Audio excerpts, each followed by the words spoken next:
Steve Keen is on the line with us, the Australian economist, professor of economics and finance at the University of Western Sydney, the author of Debunking Economics, his new website, debtdeflation.com.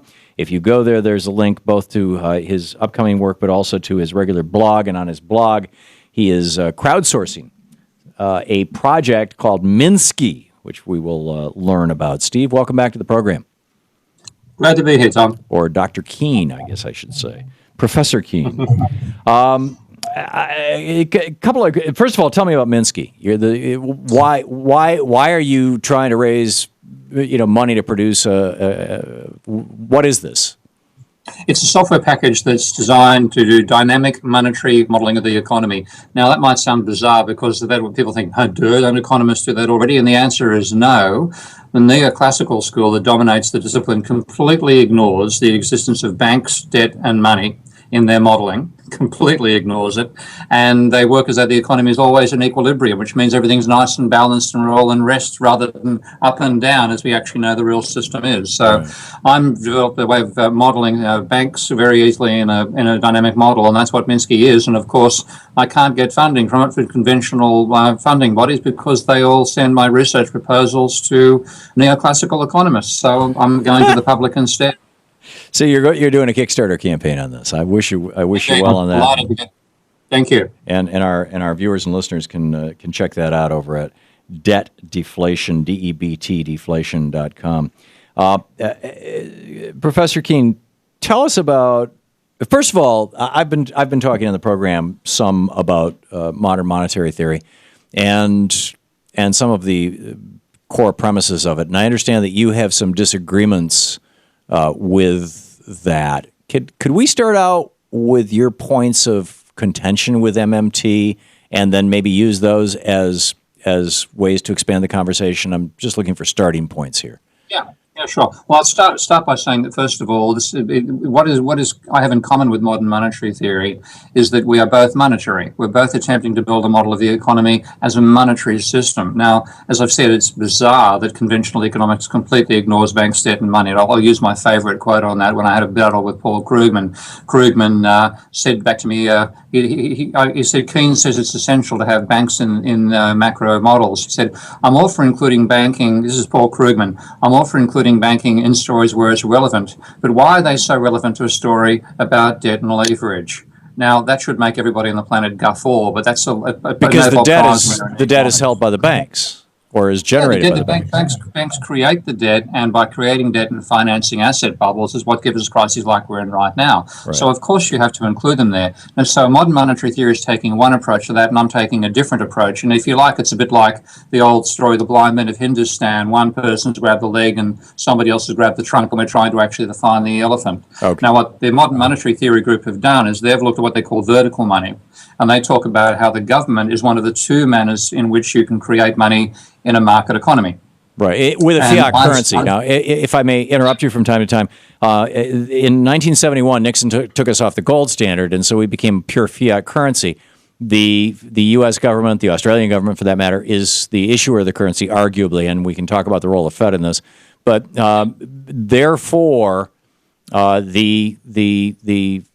well, continue with what you were saying. I'm sorry.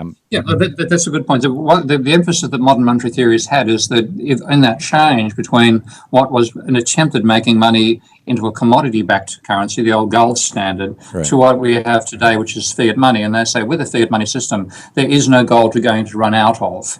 Therefore, the government is capable of producing as much fiat money as it wishes to.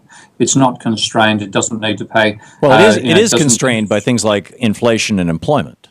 And that's where we come back to saying, okay, once you've said a statement like that, let's see what those actual non-physical constraints are. I agree. And that's part of what should be the development of modern monetary theory going forward. I'm coming in from the side and saying, well, the other way you can create money in a capitalist economy is by banks creating the money. That's right. And we need a combined theory of the two. So I've been building the private theory. They've been building the government theory. Now, of course, in that case, it's a bit like they're saying the elephant is a snake and I'm saying it's a tree. I think we'll finally come together. You're both talking about the elephant, right? Now, isn't it true though that in the United States, and I'm sorry, I don't know anything about Australian macroeconomics, but in the United States, the vast majority of what I would call functional money. I'm sure there's a real name for it, base money or something like that. But the actual money that's circulating in the economy that ends up in the hands of consumers is not being created by the Fed. That money is going into and coming back out of banks. It's basically circulating the banking economy. You know, that trillions that they created during the crash in 2008, for example, never saw its way into the hands of consumers unless banks deigned to loan it to people. And even then, they didn't need to take it from the Fed. But on the other hand, the money that's circulating in the private economy is a function of banks because banks loan money into existence. So aren't there kind of two different geysers of money here? And one is, the giant one is really the government one. It has the potential to be the giant one, to really drive things, to take us to full employment. But because we're all operating in this kind of pre-71 mindset, our governments don't do this because they're afraid that it'll cause inflation or something. And then the other one is the smaller one is the banks, loaning money into existence, and they don't do that smart or efficiently because they're always looking for maximum profit for banks, not maximum benefit for society, because that's the job of government.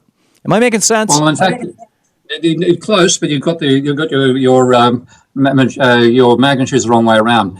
By far, the biggest creator of money in the system is the private banking system.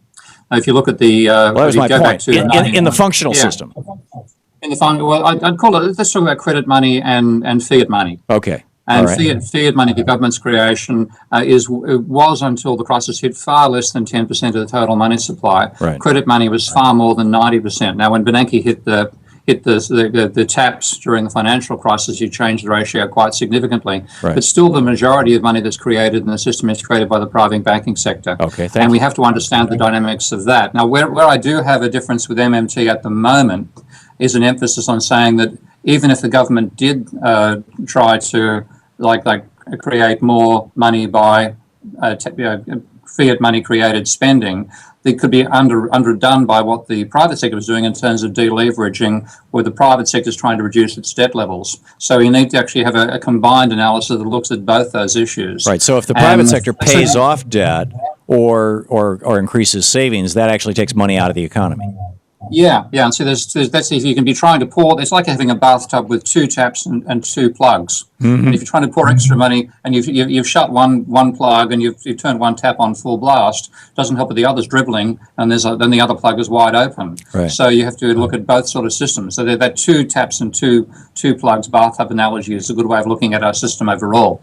Now, the point MMT is making, which is quite valid, is the government saying, oh dear, there's not enough money coming out of the private tap, let's turn ours off as well.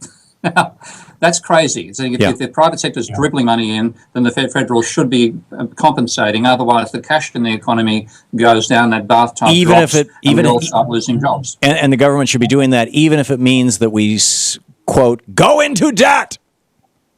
Right. Yeah, because if you again looking at the level of debt's another remarkable thing, and people need a bit of realism here. I gave a talk to Congress when I was there in December, and I talked about what I call the rock of Damocles, which is my description for the level of private debt overhanging the American economy. Right. Everybody's worrying about the level of government debt, which is approaching the level of GDP, $14 trillion. Right. And it's terrifying, of course. Take a look at private debt, guys. It's $38 trillion. 38 trillion? 38 trillion. In the US?